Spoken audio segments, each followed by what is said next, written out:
On est parti pour la dernière partie de la première scène, parce qu'on est toujours dans la première scène.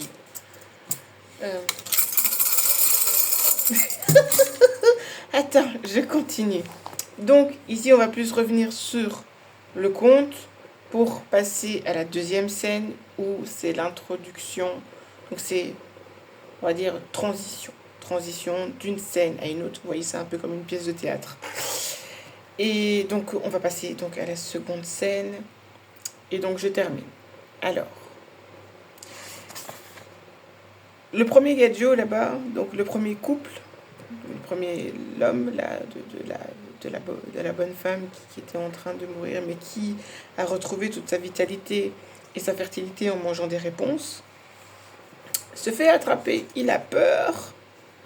Et puis, elle lui dit, comment oses-tu venir dans mon jardin et prendre mes réponses, voleur que tu es? Lui dit la magicienne en le regardant d'un air furieux. Tu ne t'en tireras pas comme ça. Ah, répondit-il, ayez pitié de moi, c'est la nécessité qui m'y a contraint. Et là, on peut revenir sur un plan historique, c'est-à-dire que cette pauvreté, probablement, et là il y a un lien hormonal, matériel, les pousse à voler, à empiéter sur les territoires des autres et leur voler leurs affaires. Je vais montrer les artefacts. J'ai une pépite pour la clôture de cette analyse. Elle est géniale. Et en plus, on retourne direction Congo, avec un K, bien évidemment. C'est magique. C'est magique parce que je vais pouvoir expliquer plein de trucs. Et du coup, j'ai compris des choses. Je peux faire un lien avec l'Europe, l'Asie. Il y a une explication aussi avec pourquoi la religion a imposé certaines choses au corps des femmes précisément pour ça. Évidemment, je me dis que c'est comme si les ancêtres m'avaient répondu en me disant oui ma petite. Genre tu prends le bâton là comme ça. Oui ma petite, tu as raison. Non, je rigole pas. Mais on continue. Ça c'est pour après. Après. Donc la nécessité qui l'a contraint à le pousser à avoir ces comportements, puisque, comme je vous ai expliqué, donc émotionnel, donc votre comportement, vos interactions, etc. etc. Tu vois, il y a un fil logique là, c'est le fil d'or. Du coup, c'est le cas de le dire. Donc, il était question de sa survie. Donc, il y a une notion de survie. Donc, on peut même refaire un contexte géopolitique à tout ça. Donc, le courroux de la magicienne s'apaisa alors un peu et lui répondit, si tu dis vrai, je veux bien te permettre d'emporter autant de réponses que tu veux, mais à une condition, tu devras me donner l'enfant et que ta femme mettra au monde. Je ne lui ferai pas de mal et j'en prendrai soin comme si j'étais sa mère. Pardon. Et ça c'est les frères Grimm. Tu sais pourquoi? Parce que cette notion de trafic d'êtres humains, ça appartient pas au patrimoine des autochtones. C'est pas pour rien que, XVIIe siècle, cette notion de prendre ce qui t'appartient pas n'appartient pas au patrimoine, je vais dire, universel de la création. Tu fais toujours selon toi. Tu es ton propre modèle, ton propre concurrent. Et ce que tu as pas, tu le construis. D'où le mythe d'Isis, hein? Elle ne trouve pas le mangala, elle le fabrique elle-même, t'as vu?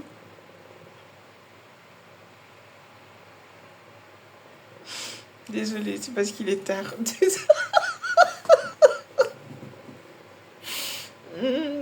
Bon, je continue.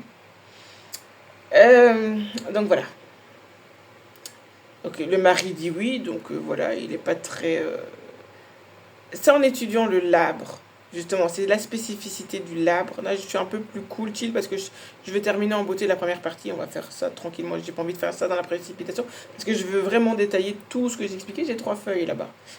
Je suis juste au verso de la première page. Donc on va terminer tranquillement. Ouais, ouais. Non, ouais, si, je suis au verso de la première. Donc, j'ai juste fait une face. Euh, et j'ai 3 pages recto verso. Non, pas 3. J'ai 2 pages recto verso et une face. Donc, j'ai encore 2 pages recto verso. Non, même pas. C'est 3 pages recto verso. Autant pour moi. Non, c'est 3 pages recto verso. Oh, on a le temps. Vous allez passer du temps avec moi. T'as vu? Euh, donc, j'en étais où? J'en étais de dire que le fait que l'homme n'a pas cette testostérone de protéger son foyer. Donc son foyer, là, ici, c'est le symbole de sa communauté. Puisqu'il y a un enfant. Donc une communauté, ce sont des femmes et des enfants. Donc si tu n'as pas ce courage de dire, ben non, à quel honneur? C'est sorti de son ventre, c'est à elle. T'as vu? Mais il y a une subtilité que je vais expliquer un peu plus tard concernant le conte. C'est pour ça que je mets ça entre guillemets. Et que finalement, c'est la partie libre de la créativité de ce que représente un conte que tout le monde se fait sa propre opinion. Mais au niveau de l'emprunt des frères Grimm, puisqu'il y a ce qu'on appelle les contes des frères Grimm, ce sont les contes populaires qui ont été remasterisés. Donc quoi qu'il arrive, dans le conte, il y a des choses qui n'appartenaient pas au conte initial.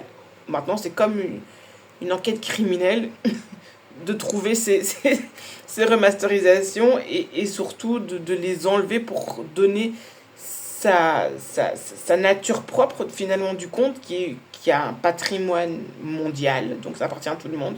Et finalement, c'est pour ça que je disais que la mitochondrie, c'est un sujet passionnant parce que finalement, tout le monde a des mitochondries. Que tu le veuilles ou que tu ne veuilles pas, tu as des mitochondries. Même les végétaux ont des mitochondries. Donc ça concerne tout le monde en fait. Euh, et donc, en étudiant le labre, j'ai compris, parce qu'en fait c'est ça le mécanisme. Et il n'y a pas beaucoup d'ouvrages qui parlent de ça. Les sites internet, c'est souvent des sites de passionnés qui parlent, mais ils ne parlent pas de cette spécificité reproductrice de cette espèce animale. Et moi, de ce que j'en conclus, en fait, parce que j'ai vu beaucoup de documentaires animaliers sur Arte, c'est que une fois que le mâle perd son patrimoine... Ah, attention! Excusez-moi, je suis en train de faire la vaisselle en même temps. Une fois que le mâle perd son patrimoine génétique, donc ce qui fait sa capacité à lui d'être un mâle, c'est pour ça que j'aime les représentations de Ramessou, parce que Ramessou, il est souvent représenté avec Hathor, et les symboles d'Hathor avec la couronne bleue. La couronne bleue, c'est la couronne du guerrier. Voilà. Et cette couronne va représenter donc à travers la fresque où, étant petit, il a le sceptre d'Hathor, c'est-à-dire qu'il a l'information donc de sa mère, puisqu'il n'y a que sa mère, son père n'est pas présent lors de ce plan. Donc il est le fils de sa mère, et parce qu'il est le fils de sa mère, il est le fils d'Isis Hathor, et en ayant l'information, il a le pouvoir et la force. Puisque Isis Hathor, c'est aussi Sekhmet, comme la fresque l'a représenté. Enfin, c'est plus... euh, Isis Nephthys. Oui, Isis Nephthys. Mais en fait, Hathor, donc, comme je l'ai expliqué avec la couronne rouge, elle va plus symboliser donc le chant. Au niveau du chant, euh, au niveau du chant de cette partie fréquentielle que représente la mitochondrie.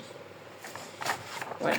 Isis va représenter parce que elle possède aussi la Vierge Noire. Donc, elle possède aussi, à travers donc la molécule de guanine, du carbone.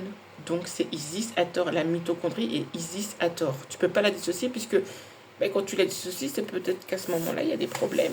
Et tu vois, donc, finalement, ce conte exprime tout puisqu'il manque cette polarité-là. Et donc, dans cette première scène, notez bien que le champ d'Isis Hathor, il est visible, puisque c'est un jardin. T'as vu? Un jardin rempli de fleurs magnifiques. Donc ce jardin, visible, va devenir dans la seconde scène un autre champ. T'as vu? On n'y est pas encore, je termine. D'où la notion de physique des plasmas et de physique quantique du champ quantique. Je l'ai dit, c'est pas grave, c'est pas grave, c'est pas grave, c'est pas grave, c'est pas grave. On va décortiquer après. Donc, à travers le labre, je comprends que la femelle transforme son patrimoine nucléaire. Bah oui, parce que pour pouvoir avoir du spermatozoïde, il faut que tu aies un patrimoine nucléaire masculin, donc XY. Elle va féconder d'autres femelles, et en fécondant d'autres femelles, s'il y a suffisamment de mâles par la suite avec un patrimoine génétique suffisant, compétent, pour la survie de l'espèce, elle peut avoir l'aisance de se dire je redeviens une femelle. Donc c'est-à-dire produire des ovules. Produire des ovules. Et c'est pour ça que dans l'article ici, qui est un article l'article, j'ai plus le nom. L'article qui vient de la Haute École de Lyon en biologie. Donc la référence c'est médecine, donc c'est paru dans Médecine Sciences 2004, point virgule 22.779-83. Donc rédigé par Françoise Josen, donc du INRP/ENS Lyon. Et donc ici, il le précise bien, c'est la mitochondrie. Donc les mitochondries jouent un rôle non seulement... Donc les mitochondries jouent non seulement un rôle fondamental, donc fondamental c'est primordial, premier, dans le catabolisme oxydatif aboutissant à la production d'une forme utilisable d'énergie, c'est-à-dire l'ATP, mais elle joue également un rôle déterminant dans l'homéostasie du calcium et de nombreuses voies anaboliques, comme la synthèse de l'hème, des protéines soufre et fer et des nucléotides. Donc, les nucléotides, non, mais non, c'est les ATP. Les ATP est un nucléotidique. Ah, le mot il m'a... Soit, je suis pas encore là-bas. Ou encore des stéroïdes. Donc, elle produit des stéroïdes. Et à un moment donné, je vais expliquer ça parce que je vais décortiquer encore un petit peu plus le cycle menstruel des femmes. Et dans ce cycle menstruel, il y a justement cette production d'œstrogène. Et cette production d'œstrogène ou de progestérone, je ne sais plus des deux, il faut que je vérifie dans mes notes. On n'y est pas encore, mais ça sera pour la deuxième partie. Cette production-là, donc, va stimuler la production donc, je crois que c'est les oestrogènes, je suis pas sûre, il faut que je vérifie. Donc, de stéroïdes. Et donc, du coup, les stéroïdes, c'est ce qui vont... Donc, allez voir ce que c'est qu'un stéroïde. Donc, c'est ce qui va permettre la maturation des caractères masculins. Donc, testostérone, etc., etc. Mais voilà. Donc, elle est responsable à 100%. Rôle fondamental. Ça veut dire que c'est elle qui fait tout de la construction du masculin. Et c'est ce que les symboles du royaume Kami montrent. Avec cette représentation notamment de Souté qui est appuyée par... donc ici, vous voyez, hein, de toute façon, je le montre ici, mais je vais le montrer avec d'autres stèles que j'ai vues au musée du Louvre. Et donc ici, vous avez quand même cette femme. Moi, sincèrement, ce truc-là, ça m'a éclaté, en fait. Ça représente la partie organique du vivant, avec la mitochondrie ici. Et donc, elle fait la physique des plasmas parce que c'est ce que représentait dans la physique des plasmas. Donc ici, vous avez l'information. Et c'est ce que les médounétères disent ici. Hein. Donc ici, avec le médounétère qui va symboliser les pierres précieuses. Donc ici, vous avez la calebasse, vous avez le X qui va se représenter donc la cité, donc la population. C'est ce qui engendre la population, donc c'est ce qui engendre la matière. La physique des plasmas, c'est bien ce qu'elle fait. Ici, vous avez donc la ligne rouge qui va représenter donc l'information fréquentielle des infrarouges. Et puis après, vous avez la calebasse du dessus qui va présenter le pain. Donc c'est la fermentation. Donc la fermentation qui vient des bactéries. Et donc c'est une bactérie. La mitochondrie est bien une bactérie, t'as vu. Euh, et puis il y a ces deux midonetta-là, je ne les connais pas. Il faudra que je les cherche encore. Donc j'ai pas fini, hein, je suis toujours en train de chercher. Et donc du coup, je sais que à certitude, donc que ceci représente l'énergie, donc elle, l'énergie du commencement. Serpent avec, donc je crois que c'est même Luja, parce qu'il a les couleurs du Wadje, la couleur du Wadje, la couleur du Wadje. Et vous voyez la logique, il a la couleur du Wadje, donc c'est ce fameux serpent qui part du troisième œil. Retiens bien l'information. Vous avez ici, vous avez l'hypophyse, hypothalamus. Je ne maîtrise pas encore tout à fait, mais je sais qu'en tout cas l'hypophyse. Donc l'hypophyse, c'est la tour de, enfin c'est l'énergie, c'est la glande endocrine qui va régir tous vos systèmes hormonaux. Oh tiens donc, t'as vu? Et donc du coup, ce lien avec le corps jaune, plus tard, on n'y est pas encore. Et donc, du coup, je me disais, mais comment ça se fait que ceci, ici, donc qui va représenter la matière organique, donc la naissance et la mort, hein, avec ce différentiel, le midunetaire ici qui veut dire le ciel, donc c'est différentiel. Allez voir en mathématiques ce que c'est que des différentiels. Mais alors pourquoi il se retrouve ici, ça représente les lois fondamentales, puisque c'est comme ça que naît et meurt les soleils. Donc Osiris, il meurt, hein. Et là, il est sous sa forme de mort, parce qu'il porte la couronne ici, là, de cette fameuse couronne ici. Et il est face à une femme qui a ici donc une table, ils appellent ça des tables d'offrande, les égyptologues, mais moi j'ai pas envie d'appeler ça comme ça. Vous avez un disque solaire, donc qui représentera, donc dessus vous avez un mésonétaire qui représentera, et une fleur de lotus sous sa forme mature, et une fleur de lotus sous sa forme bourgeon. Et vous avez cette prêtresse qui est une reine, qui honore ce qu'ils appellent des divinités, mais moi j'appelle pas ça des divinités, moi j'appelle ça les principes fondamentaux. Et donc vous avez Osir, Isis, Sekhmet, avec le deuxième couple, à savoir que Sekhmet ici porte la couronne de Nephthys aussi. Parce qu'elle va représenter aussi l'énergie de la mort, puisqu'il est question de division. Quand tu divises, c'est... t'existes plus, une cellule mère donne deux cellules filles. Où est la mère? Tu vois? C'est plutôt ça.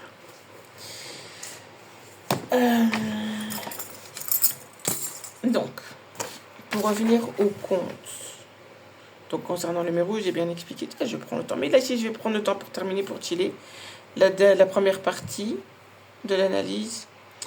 Et donc, là, ici, il y a clairement une empreinte idéologique et, comment on appelle ça, de paradigme inclus dans le conte, puisque, pour moi, la magicienne de la première scène n'est pas la même que celle de la deuxième scène. Et en plus, ici, dans les dessins, comme ils ont représenté, elle a un chat. Elle a un chat noir. C'est bien, tu sais, c'est la magicienne sorcière avec le chat noir et tout. J'ai déjà expliqué ce que symbolisait ce symbole, hein, pour le Moyen-Âge européen. La femme sorcière avec ses vieux chats, son chat noir surtout, parce qu'ils sont tous noirs ces chats. Je vous montre pas, mais les chats sont noirs. Parce que de toute façon, les représentations, je crois qu'il y a un... Enfin, au niveau du livre, je pense que c'est ça qui appartient au livre, c'est les illustrations, puisque le conte est libre de droit depuis fort longtemps.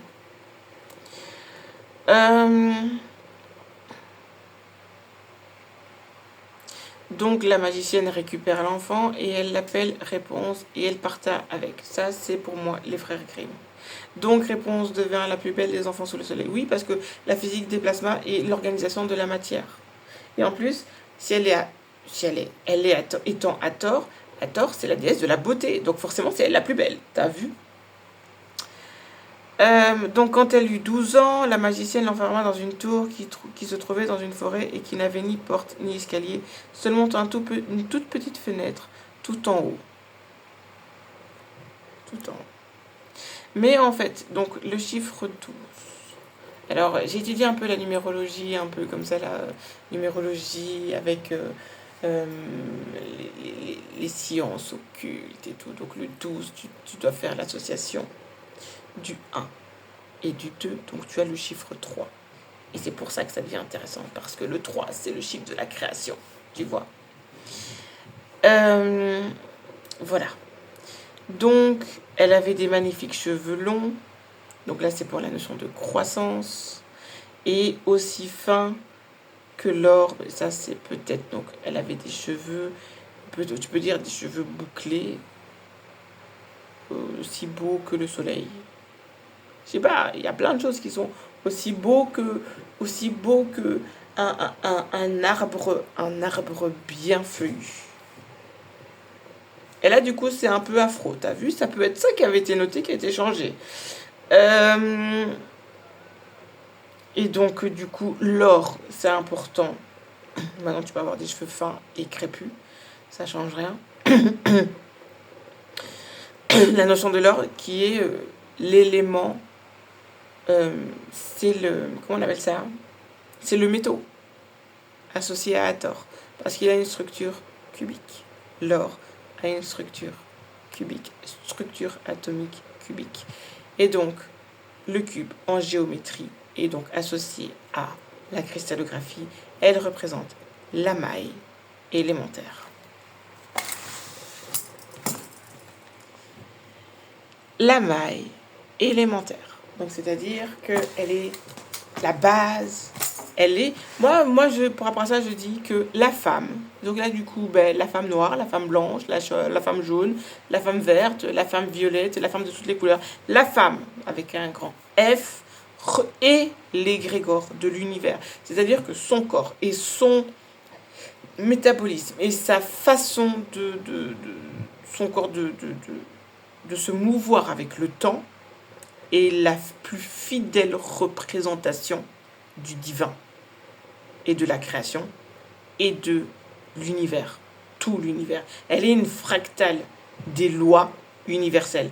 Et c'est la raison pour laquelle les peuples premiers, tous les peuples premiers, sur tous les continents, ont pris ce modèle qui est le plus fidèle aux lois de l'univers. Si Dieu a créé l'univers et que dans l'univers il y a mis ses lois et que la femme représente la totalité de ces lois, alors la femme est Dieu. Et étant la femme Dieu, la société va copier toutes les lois que représente le corps du féminin. Et donc du coup, la société devient matriarcale. Et là, tu comprends pourquoi les sociétés sont matriarcaux. C'est de la logique, et en plus de la logique scientifique, puisque même l'os d'Ishango et l'os... non, je crois que c'est non, c'est l'os de Lemombo, plus l'os de Lemombo que l'os d'Ishango, mais l'os de Lemombo, j'avais vu, je crois que c'est le professeur Kalalamo qui avait parlé de ça, du fait que il faisait référence, parce que je pense qu'il est plus ancien, je sais pas, je vais pas m'avancer là-dedans. C'est bien de savoir qu'il y a ces deux-là, et c'est très sympa, parce qu'il n'y a pas beaucoup de gens qui sont au courant. Maintenant, ça vient du Congo, t'as vu. Le fait de savoir que il avait copié, ça ressemblait au cycle menstruel d'une femme. Donc ça veut dire qu'il y a plus de 20 000 ans, ces gens étaient déjà en train de comprendre les lois fondamentales. Ouais, c'est chaud, hein. J'avoue, c'est chaud. Et franchement, c'est pas grave. Ici, là, c'est en mode freestyle. Je termine la première partie. La première scène. Pas la première partie, parce que j'en ai fait plein. Mais la première scène, donc, qui est jusqu'à ce que donc, elle atterrisse là, dans cette tour. Donc la tour, comme je l'ai expliqué au tout début, ça va représenter en fait la menstruation de la femme. Donc sa période d'ovulation, puisque c'est la période la plus haute. Et en plus, c'est marrant parce que quand la pleine lune est pleine, les marées, elles montent. T'as vu? Et j'ai dit, elle est partout. Elle est la plus fidèle représentation des lois. Cherche pas. Attends. Et donc la mère dans la tour, nanana. Donc, de toutes petites fenêtres. Donc, ici, elle va représenter aussi le troisième œil. J'ai même un artefact qui représente donc Isis Hathor, donc avec la couronne d'Amon-Ra. Je vais expliquer un peu plus loin. Et donc, du coup, je vais en profiter pour montrer. Et du coup, vu que je lis pas les Médunéther, enfin, je commence, hein, donc c'est peut-être que dans 5 ans, dans 10 ans, j'y serai pas encore. Mais ça prend du temps et je le fais, c'est génial, c'est passionnant. Mais donc je maîtrise pas, donc je m'avance un peu, mais il y a la représentation du Médunéther qui dit le Néfer, donc le Néfer c'est la beauté, au niveau du troisième œil ici, qui va représenter l'hypophyse, donc qui va réguler le cycle circadien, donc la notion du jour et de nuit, tout ça. Cycle qui se met en route grâce, donc du nourrisson, grâce en fait à l'échange que le bébé a avec la maman. Je l'ai fait 2 fois. Je l'ai fait 2 fois, je sais de quoi je parle. Et ça... Avec la première, c'était génial. Enfin, génial, dans le sens... elle a fait ses nuits très très vite. Il y a même une infirmière qui m'a dit, madame, il y a des mamans qui vont être jalouses. Ne le dites pas à tout le monde. Genre en 15 jours. 15 jours, même pas peut-être, elle a commencé à faire ses nuits. Non, 3 semaines, 2, 3 semaines, elle a commencé à faire ses nuits. Alors, la deuxième, c'est un peu plus compliqué. Un peu plus compliqué à faire ses nuits. Mais elle a... Et elle a eu beaucoup... C'était plus compliqué aussi pour elle, pour le cycle circadien. Donc, dès qu'il fait noir, tu te mets à dormir. Non. Non. Ouais, c'était pas le cas. Oh, oh, oh. Hé, ma petite, là, c'est comment? Ah oui, non, ça a été un carnage. Pendant au moins les 3 premiers... En fait, les 3 premiers mois. Et même pas. Même pas. Enfin, pour au moins le jour et la nuit, les 3 premiers mois pour la deuxième. Et ça a vraiment été à la mi-mars. Donc, elle avait quelques mois déjà. Et c'est à la mi-mars. Je m'en rappellerai parce que j'ai pris une photo. C'est un truc de fou. J'en pouvais plus. Hey, c'est biberon toutes les 3 heures, hein. C'est comment? Chaud, hein? Chaud. Et c'est pas pendant 10 minutes, hein. C'est au moins 1h30. Minimum 1h30 de biberon. Et puis après, tu sais qu'une fois qu'elle s'endort, c'est reparti pour dans 3 heures. T'as vu? Ah! J'en pouvais plus. J'étais fatiguée. Fatiguée. Et puis je l'ai regardée. Je lui ai dit, ma petite poulette, il faut que tu me donnes un coup de main. Faut au moins que j'arrive à dormir 4 heures d'affilée, quoi. Et je sais pas pourquoi et là, elle a commencé à dormir 4, 5 heures. Même, mais pas complet. Donc, genre 4 heures, mais pas une nuit complète, quoi. Là, il a fallu attendre un petit peu plus longtemps. Mais il y est arrivé. Soit petite... comment ils appellent ça? Story time. Je continue le conte. Donc,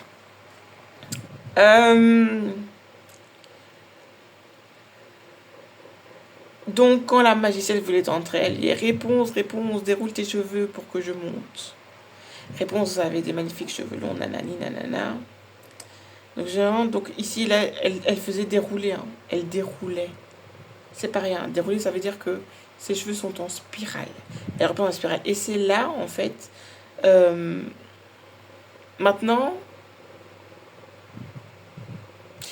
parce que je me suis dit, je vais pas faire l'analyse de Disney parce qu'après ils vont croire que je les harcèle. Bon, on va se calmer ici. En fait, ça fait longtemps que je l'ai vu, donc ça fait très longtemps. Je me rappelle pas toutes les scènes, mais il y a une scène que j'ai remarquée. Genre quand ils sont en train de chanter et tout, qu'ils sont en couple sur la barque. Oh, t'as vu? T'as vu? Ils sont en train de chanter sur la barque avec plein de lanternes. T'as vu? Faudrait que je revoie le film quand même, en fait. Ah, il y a plein de trucs qui vont me sauter aux yeux, du coup. Attends. Mais là, je suis déjà dans la deuxième partie, mais je vais m'arrêter quand le prince débarque dans l'histoire. Là, on passe à la deuxième scène. Mais donc, pour moi, c'est pas la même magicienne, parce que...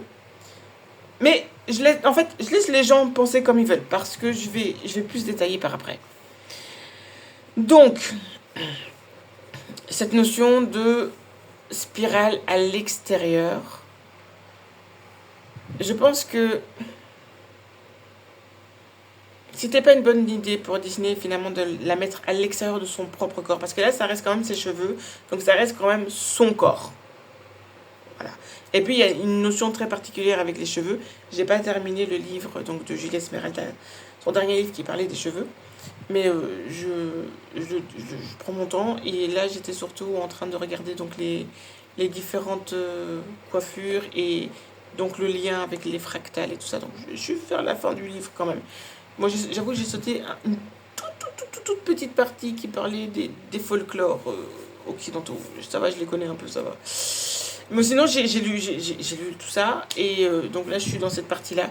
Donc la partie scientifique, donc de la structure des coiffures afro. C'est assez intéressant, mais vu que c'est plus scientifique, et je vais vraiment. Et du coup, je pourrais aller regarder un petit peu pour voir si c'est juste pour voir. T'as vu? Donc, non, pour voir si finalement. Mais au niveau des cheveux, ça va, parce qu'il y a cette notion scientifique. Parce qu'en fait, au niveau des cheveux, vous avez donc il y a les kéranocytes. Les kéranocytes, donc, c'est ce qui va donner le caractère phénotypique du cheveu, donc la couleur, euh, la structure. Donc, nous, on a des cheveux. Les cheveux, c'est pas des cheveux crépus, c'est pas des cheveux afro, ça porte un nom très scientifique que j'ai, parce que j'ai la synthèse de la conférence. Euh, et, euh, et donc voilà. Voilà, je rentre pas dans les détails, mais en tout cas, il y a des termes très scientifiques de tout ça là-bas. On va dire cheveux afro, comme ça on se comprend. Donc voilà. Donc le hasard voulu, nanani, nanana. Donc, et c'est là où ça devient intéressant. Ses cheveux tombèrent, nanana. Et donc, elle s'y accrochait pour grimper jusqu'en haut. Et en fait, c'est comme si la vilaine sorcière, du coup la vilaine magicienne, devait s'accrocher à elle pour pouvoir s'élever. Sauf qu'il y a quelque chose qui tourne par rond, il n'y a plus rien de scientifique là-dedans, puisqu'elle est censée s'élever avec sa propre essence. C'est ce que la mitochondrie fait et c'est ce que le génome mitochondrial fait. Le génome mitochondrial se reproduit lui-même, avec sa propre substance. Donc il s'élève lui-même. Et là, il y a un truc qui va pas. Et là, pour moi, ça, c'est les Grimm. Je ne peux pas l'affirmer, il faudrait faire l'analyse toute complète, laisser reposer, et puis réfléchir encore, et puis après, là, se dire, ah oui, c'est ça. Mais là, on n'y est pas encore. Là, à chaud, à moitié préparé, on va dire. Je parle de ça. Donc, quelques années plus tard, donc là, elle avait 12 ans. Quelques années plus tard, donc elle est en pleine puberté. Le hasard. Le hasard, c'est de... Le hasard, en mathématiques, ça s'appelle comment encore des statistiques, de la probabilité et de la statistique. Quelle probabilité de tomber dans un jeu de cartes, sur la carte du valet de pique? T'as vu? Quel hasard! Quel hasard que les feuilles, que les feuilles de mon beau ficus ici aient une forme si particulière de ces feuilles. Quel hasard! T'as vu? Voilà, le hasard. À savoir que le monde quantique est décrit comme étant le champ des possibles. Donc le hasard, t'as vu? Donc le fils du roi, comme j'ai dit, et il y a de fortes chances que ce soit le fils de la reine. Puisqu'il est question ici de mitochondrie, comme j'ai expliqué avec la couronne d'Amon-Ra, il va être question du fils. Donc en fait, on est tous les enfants de nos mamans. Puisque notre matrice est l'ovule. Donc c'est-à-dire, c'est comme si, je sais pas, vous voyez un peu Dragon Ball, ou quand il est dans les espèces de capsules, ou même Matrix, hein. Oh tiens donc, et là tu comprends qu'ils sont partis chercher ça. En fait, c'est pas une si bonne référence que ça. Donc, on va reprendre Dragon Ball. Donc avec Dragon Ball, vous avez cette espèce de capsule où il est attaché à un truc. Il respire. La mitochondrie fait la respiration cellulaire. D'accord? C'est comme ça qu'on appelle. La respiration cellulaire. Il respire. Il est dans une capsule où il y a de l'eau. T'as vu? Ah, c'est comme... J'aime bien ce manga. Il est génial. Vraiment.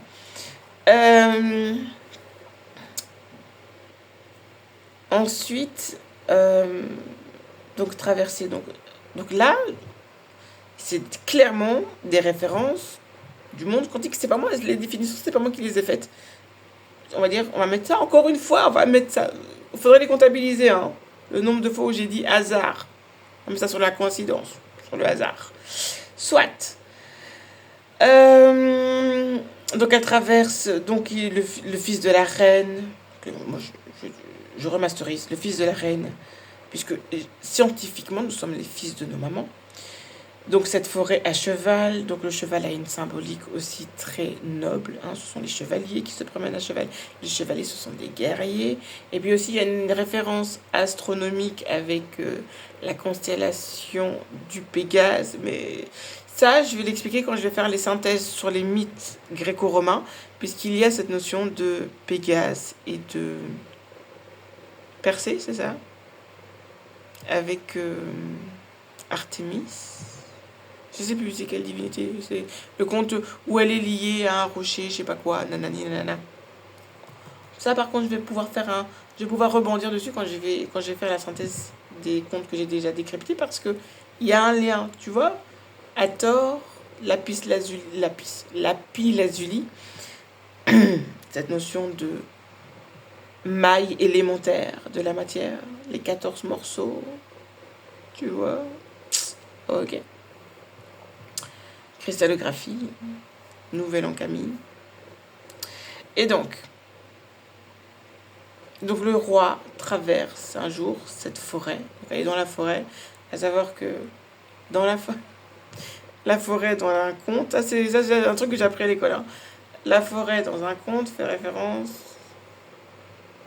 aux parties intimes de la femme. Aussi. T'as vu? Alors, le petit chaperon rouge. Oui, mais il y a le symbole de la forêt et puis le symbole de l'habitat. Oui, c'est un habitat parce que effectivement, tu viens d'où? Tu vois? Tu viens d'où? Faudrait mieux respecter ça, hein? Un truc qui va pas chez vous. Soit. Je continue, j'ai presque fini. Donc, voilà, nanana, nanana. Donc, forcément, votre vue se trouve là-dedans aussi. Donc, il se promène. Mais ça, c'est la spécificité que je vais parler. Quand je vais vraiment décortiquer ce que symbolise le temps dans le conte, parce qu'il y a cette notion de... Mais en fait, c'est ça, hein, c'est comme si vous vivez dans un monde qui est... c'est un peu les mondes parallèles et tout ça là. C'est à peu près... Mais on va en parler de manière scientifique. On n'est pas dans le mysticisme ici. Parce que finalement, ça fait référence au monde quantique. Mais bon, voilà. Je le répète pour que ce soit clair. Les questions du monde quantique, du champ quantique. En parlant de champ. Donc, il passe près de cette tour. Il entendit alors un chant qui était si beau qu'il s'arrêta pour l'écouter. T'as vu? Et là, le chant devient invisible. Donc, une fois, il est visible. Une fois, il n'est pas visible. Une fois, il est visible. Une fois, il n'est pas visible. Une fois, il est visible. Une fois, il n'est pas visible. Or, mais de quoi on parle? On parle de l'électron et de son mouvement. Et quand il n'est pas visible, il est sous cette forme ondulatoire. On parle de onde acoustique. Elle chante, t'as vu? Elle chante. C'était Réponse qui, dans sa solitude, laissait résonner sa douce voix pour faire passer le temps. Laisser passer le temps, donc en fait c'est clair. Ici, elle laisse passer sa voix. T'as vu?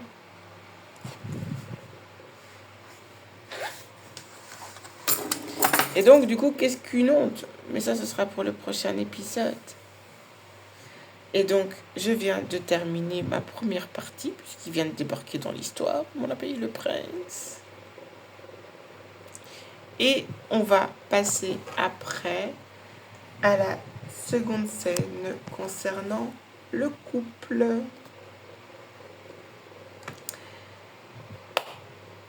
Je vous dis à tout à l'heure. Je vais me faire une petite toilette. Donc, fin de première partie.